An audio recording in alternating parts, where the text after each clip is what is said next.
大家知唔知古代人係點樣用水晶嘅呢？其實咧，水晶嘅歷史已經有幾千年㗎啦。喺世界各地都有唔同嘅文獻啦、醫療典籍啊，或者一啲宗教嘅記載咧，係講到關於古代人同埋水晶嘅關係嘅喎。咁當中當然包括一啲高度文明國度嘅傳說啦。海藍寶，古希臘人咧將呢種咁靚嘅海藍寶咧係視為海洋嘅眼淚。所以航海嘅時候咧，航海者都中意將海藍寶帶喺身邊，祈求咧希望可以風平浪靜、平安歸航嘅。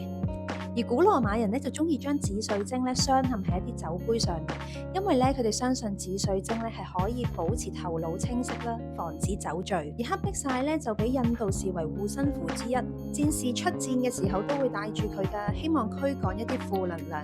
而孔雀石咧喺古埃及就係象徵貴族嘅身份。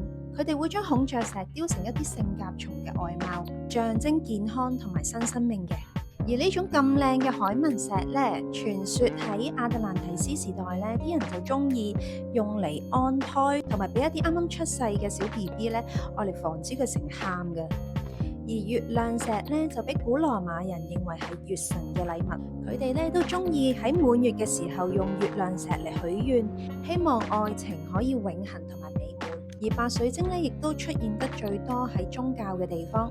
好多人相信白水晶咧係可以幫助同神明連結，同時間幫助淨化你嘅心靈。